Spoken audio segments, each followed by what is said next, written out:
오늘 이 아침 우리에게 주신 말씀은 창세기 22장입니다. 3절에서 5절. 아브라함이 아침에 일찍 일어나 나귀의 안장을 지우고 두 종과 그의 아들 이삭을 데리고 번제에 쓸 나무를 쪼개어 가지고 떠나 하나님이 자기에게 일러주신 곳으로 가더니 제3일에 아브라함이 눈을 들어 그곳을 멀리 바라보고 다 같이요. 이 아브라함이 종들에게 이르되 너희는 나귀와 함께 여기서 기다리라. 내가 아이와 함께 저기 가서 예배하고 우리가 너희에게로 돌아오리라 하고. 아멘. 자, 오늘 인사 나누죠. 좋은 아침입니다. 참 좋은 아침이네요. 이 아침 첫 시간 하나님께 드리기 위해서 거룩한 발걸음을 떼신 여러분, 또 가정에서 유튜브를 통해 함께 예배에 참여하고 계신 우리 교회 여러분, 주 이름으로 축복합니다.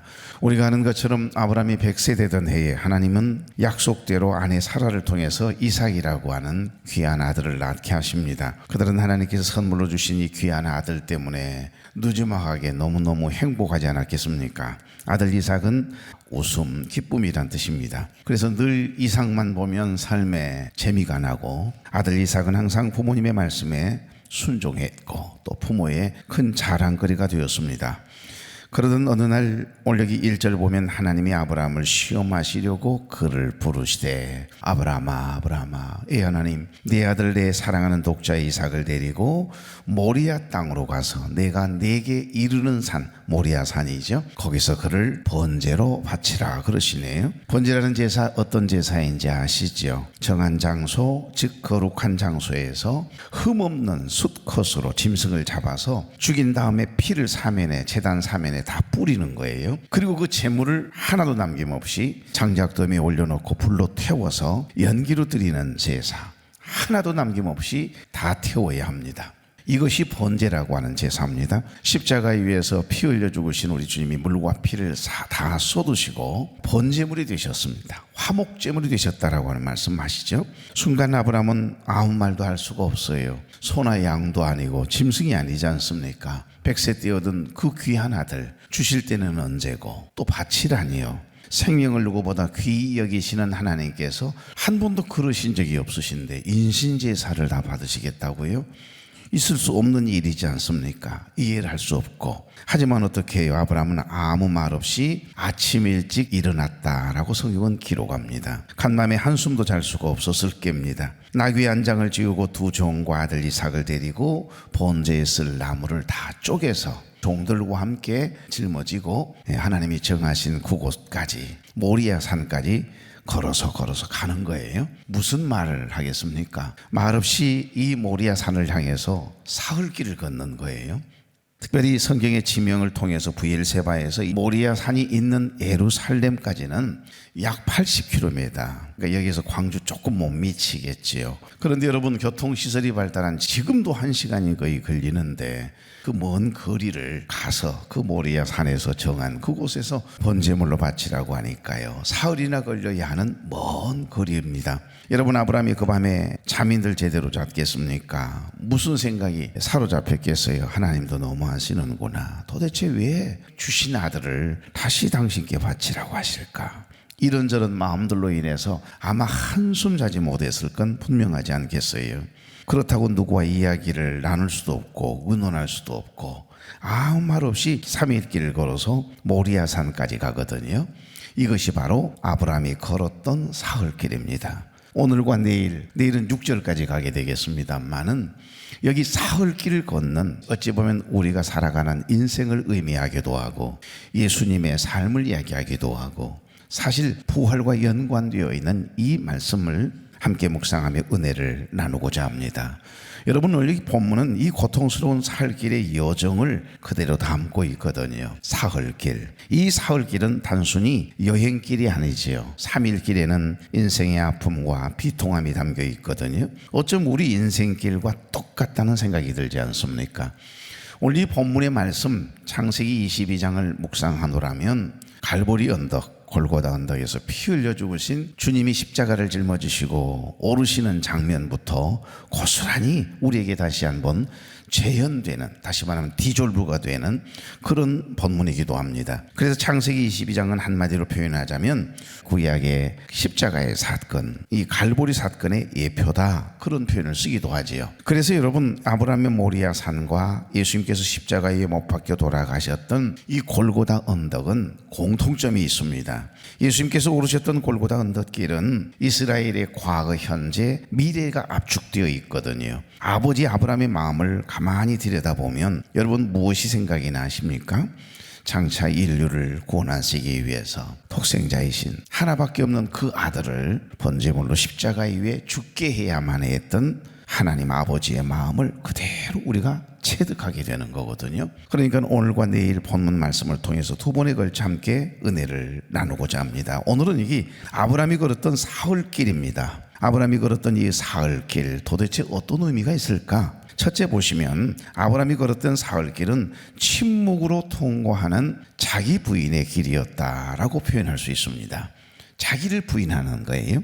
하나님의 명령이 떨어진 후에 아브라함이 갑자기 말이 없어졌어요. 침묵할 수밖에 없었겠죠.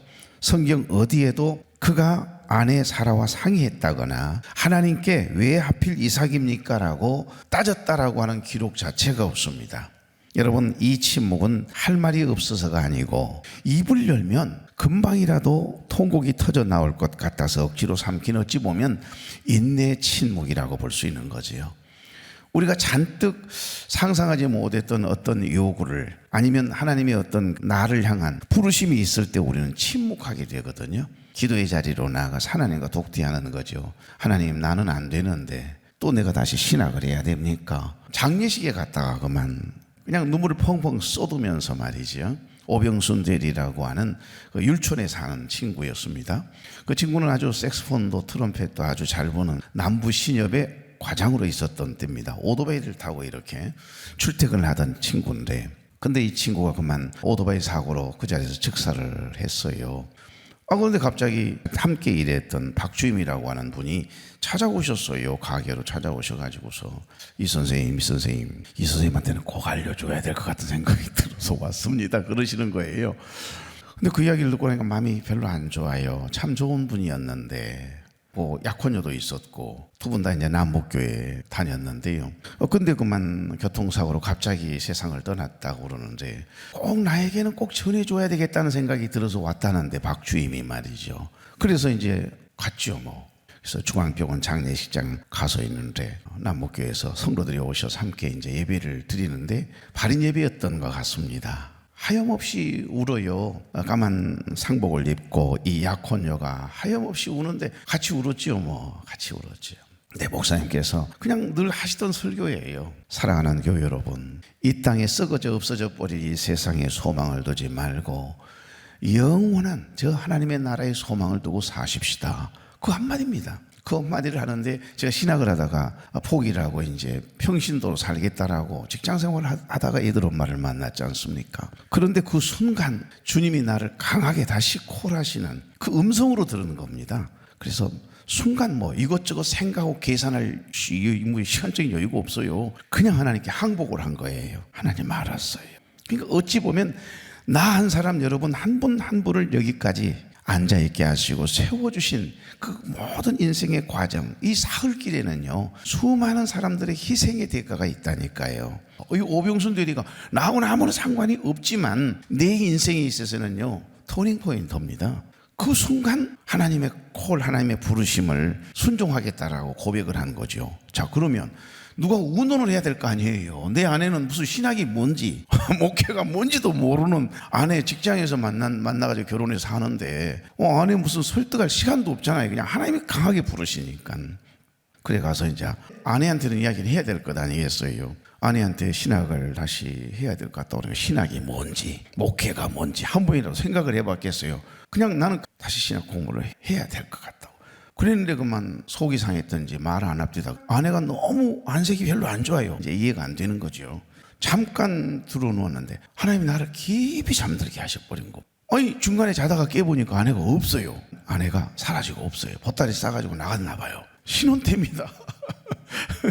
없어요, 없어. 그래서 이상하다. 아무리 뭐 연락할 만한데 연락 안 되고 말이죠. 그런데 아침에 새벽에 따라따라 소리가 나요. 주방에 있어서 뒤에 가서 여보 그랬더니 한마디 대화도 못 나누고 완전히 내가 참 그런 사람이에요. 하나님 때문에 참 서러웠다니까요, 그 순간. 그런데 아무 말 한 적도 없고 딱 그 한마디 한 것 외에는 한 번도 의논할 수도 없도록 하나님이 하셨으니까요. 그런데 이상해요. 한참 마음이 풀리고 난 다음에 물어보았어요. 어디를 갔었냐고. 그랬더니 막상 나가니까 친구도 가족 아무도 생각이 나지 않도록 그냥 백지를 만들어버린 거예요. 그러니까 이 아내가 바로 가까운 곳에 20m도 안 되는 교회에 가가지고서 밤새 울었다는 겁니다. 그러니까 하나님께서 직접 만져주신 거예요. 그 이후로 단 한 번도 의논해 본 적 없이 내가 여기까지 온 사람이에요. 그러니까 하나님이 지금 이 아브라함을 그렇게 다시 부르셨잖아요. 그리고 아들 번제물로 바치라고 이야기했는데 누구하고 의논합니까? 아내 사라고 이야기했다가는 그 아내 아마 이삭 보호 작전에 들어가지 않겠어요. 그 이삭을 내놓겠습니까? 똑같은 이 말씀을 묵상하면서 제가 다시 하나님의 부르심을 받았던 그 순간의 생각이 나요. 그러니까 이 침묵은 할 말이 없어서가 아니고 입을 열면 금방이라도 통곡이 터져 나올 것 같아서 억지로 삼킨 인내의 침묵이라고 할 수 있는 겁니다. 기도하니까 하나님께서 아내의 마음을 다 푸시고 해결하게 하시고 그 이후로 단 한 번도 원망이나 불평해 본 적 없이 지금껏 저를 위해서 기도해 주고 곁을 지켜준 아내 때문에 여기까지 오게 된 거죠. 그러니까 하나님께서 부르실 때 그 부르심에 순종한다라고 하는 건 완벽해요. 불완전하지 않아요. 깨끗하게 하나님께서 해결하세요. 그러니까 아침 일찍 나귀 한 장을 지우고 나무를 쪼개는 아브라함의 손길을 한번 상상해 보십시오. 머슴들이 종들이 쪼갰겠지만 그 나무를 쪼개는 소리를 들을 때마다 그 나무가 쪼개질 때마다 모르긴 해도 아브라함의 심장도 같이 쪼개졌을 게 분명하지 않겠습니까? 곧 죽여야 되니까요. 여러분 그가 걸었던 사흘길 아들 이삭을 죽이러 가는 길이 아니라 어찌 보면 자기 자신이라고 하는 우상을 죽이러 가는 길이었습니다. 내 생각, 내 감정을 철저하게 모든 내 생각은 다 내려놓아야 하는 자기 본성을 거스르는 고독한 자기 자신과의 싸움의 길이 사흘길이었음을 이 본문은 우리에게 깨닫게 하십니다. 두 번째, 아브라함이 걸었던 이 사흘길 도대체 어떤 의미가 있을까요? 두 번째는 아들과 아버지의 마음을 투영하는 시간입니다. 아들의 마음도 아버지의 이 아브라함의 마음도 서로 투영하는 거예요. 여기 6절 보십시오. 아브라함이 이에 번제 나무를 가져다가 그의 아들 이삭에게 지우고 그랬죠. 이 장면은 훗날 인류의 죄를 대속하기 위해서 나무 십자가를 등에 지고 넘어지기를 반복하면서 피투성이가 된 예수님 골고다 언덕을 오르시는 그 모습을 아주 선명하게 그리고 있거든요. 그러니까 이삭이 자기가 죽을 나무를 지고 모리아산에 종들은 밑에서 기다리라 하고 그리고는 그 장작을 짊어지고 지금 따라오고 있잖아요. 그 모습을 지켜보아야만 하는 아버지의 마음. 지금 아브라함만 알거든요. 번제 제사로 드리러 간다는 거, 번제물은 아들 이삭이라는 건 아브라함만 알고 있습니다. 그것을 전혀 알 턱이 없는 아들 이삭이 자기를 태울 이 나무 장작을 짊어지고 따라 올라오는 이 모습을 지켜보아야만 하는 아버지 아브라함의 마음을 한번 상상을 해 보십시오. 이것이 바로 골고다 언덕을 오르시는 주님의 모습이지요. 우리 주님께서는 우리가 죽어야 할 그 저주의 나무를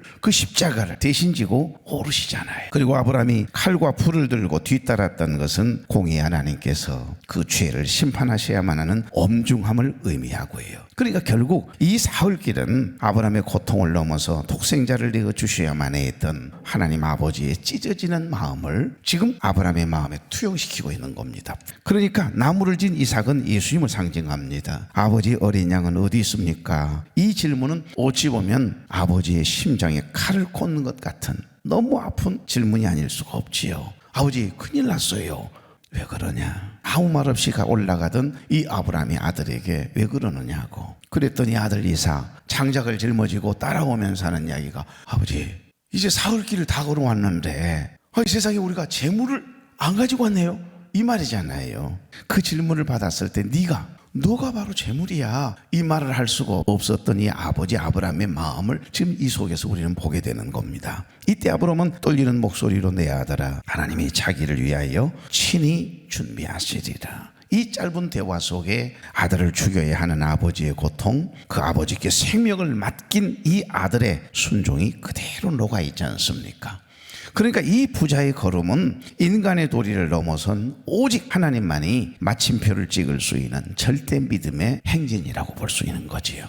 자, 왜 사흘길을 하나님은 걷게 하셨을까? 순간 하나님께서 명령해서 그냥 번제물로 드리라 그러면 그냥 뜨거웠을 때, 은혜 받았을 때, 감동되었을 때 이런저런 생각 깊이 빠져들 것 없이 그냥 바로 죽여서 그냥 하나님께서 주신 것이니까, 또 하나님이 달라고 하니까, 안 주면 결국 우리 모두가 뭐 다 죽는 거니까, 이런 생각을 가지고 그냥 냅다 번제물로 드리라고 하면 훨씬 더 쉽지 않았을까요? 그런데 왜 사흘길을 걷게 하셨냐는 겁니다. 이 사흘길은 아브라함에게는 이삭을 내려놓는 시간이고, 이삭에게 있어서는 이 죽음을 향해서 걸어가는, 자기가 번제물인 줄도 모르고 아버지 이삭을 따라가야만 하는 그런 시간입니다. 그래서 이 장면에서 우리는 골고다 언덕을 오르시는 예수님의 모습을 보게 되는 거지요. 여러분, 이삭이 등에 지고 올라갔던 그 번제 나무는 훗날 우리 주님이 짊어지고 가신 십자가의 무게와 같습니다. 아들을 죽여야만 하는 아브라함의 비통한 이 눈물 속에는 죄인인 우리를 살리기 위해서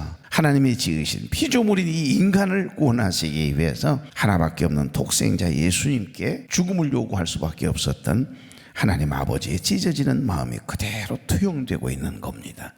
그러니까 아브라함의 사흘길은 결국 우리를 구원하시기 위해서 우리 하나님께서 스스로 걸으셨던 고통의 여정입니다.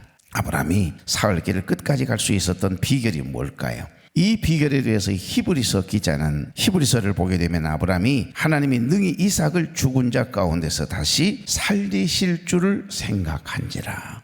그 믿음이거든요. 오늘 여기 5절 말씀을 한번 보실래요?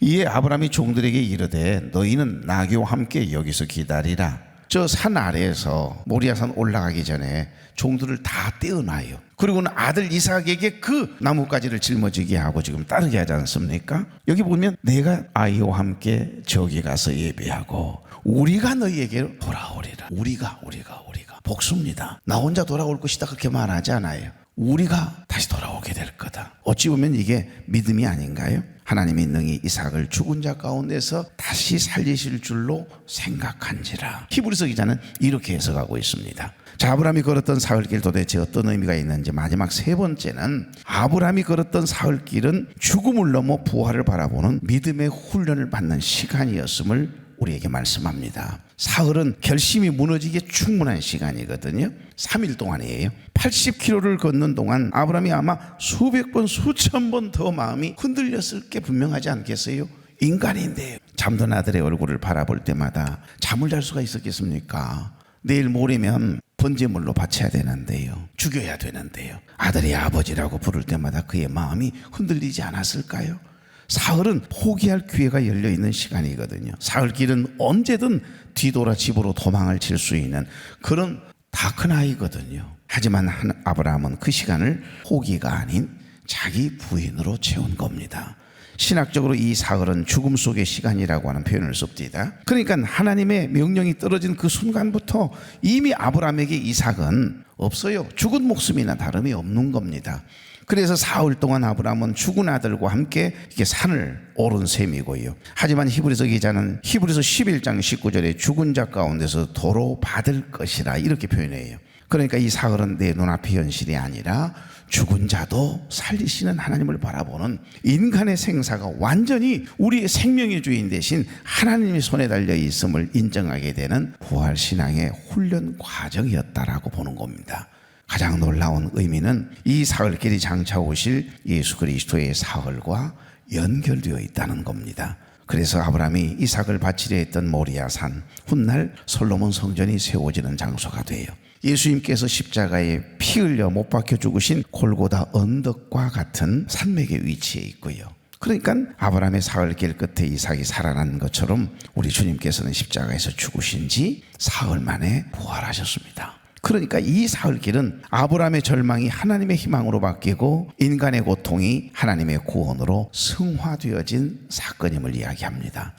그래서 많은 신학자들은 아브라함의 사흘을 이미 죽은 이삭이 다시 살아나는 이삭으로 바뀌는 전환점으로 본 겁니다. 그러니까 아브라함의 순종을 구속사적인 관점에서 모든 인류의 구원을 위한, 그리고 모든 죄로 인하여 죽을 수밖에 없는 인간을 구원하시기 위한 구속사적인 하나님의 경륜이라고 하는 그 관점과 신앙적인 승화의 관점에서 해석을 하고 있는 겁니다. 이제 말씀을 맺고자 합니다. 여기 아브라함의 사흘길은 결국 우리를 향하신 하나님의 사랑을 확증하는 길이었다, 이렇게 표현하면 맞습니다. 그 길 끝에는 아브라함은 아들보다도 더 크신 하나님이 기다리고 계셨음을, 그 하나님을 만나게 되어지는 큰 은혜를 경험하게 되거든요.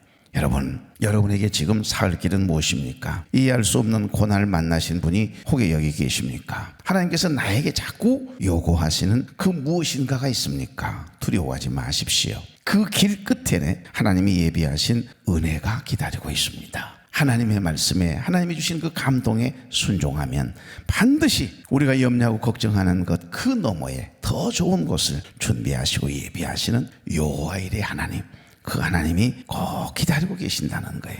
큰 은혜가 기다리고 있다는 겁니다. 그래서 아브라함처럼 묵묵히 그리고 끝까지 순종의 발걸음을 떼다 보면 결국 하나님을 만나는 은혜를 경험케 되는 것입니다. 반드시 살리시고 회복시키시는 부활의 주님을 만나게 되실 줄 믿습니다.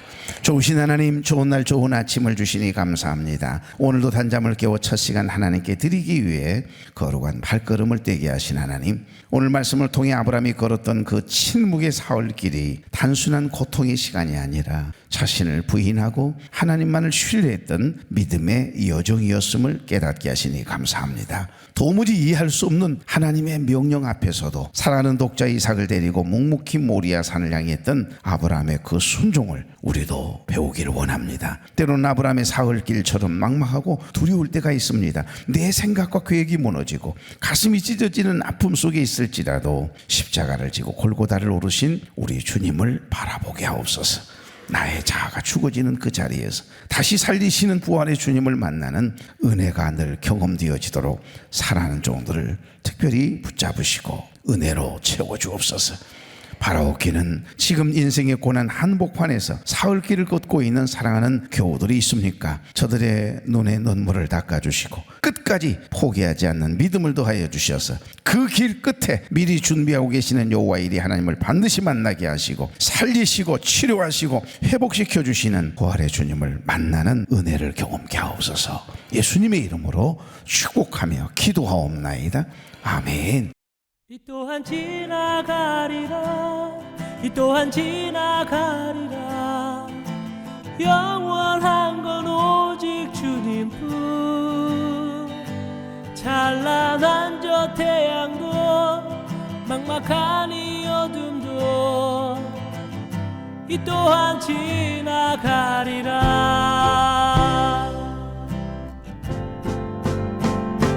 짙은 어둠 속에서 사랑을 잃고 절망에 빠져들 때 나를 감싸주는 부드러운 한마디 이 또한 지나가리라. 이 또한 지나가리라. 이 또한 지나가리라. 영원한 건 오직 주님뿐. 찬란한 저 태양도 막막한 이 어둠도 이 또한 지나가리라.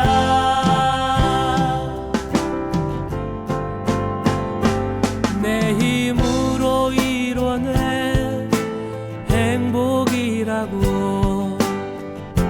교만에 빠져들 때 나를 깨워주는 날카로운 한마디 이 또한 지나가리라. 이 또한 지나가리라. 이 또한 지나가리라. 영원한 건 오직 주님뿐. 찬란한 저 태양도 막막한 이 어둠 또한 지나가리라.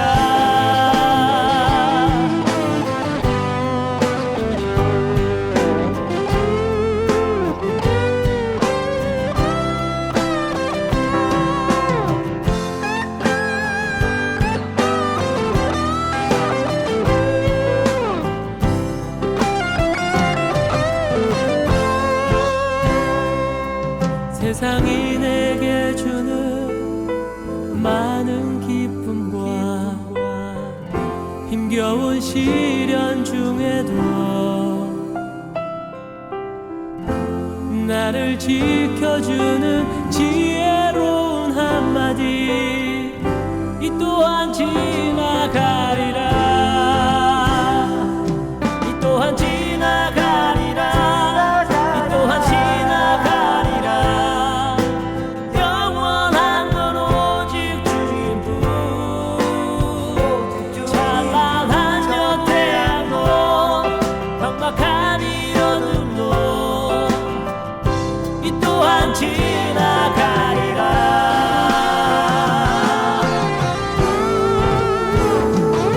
이 또한 지나가리라.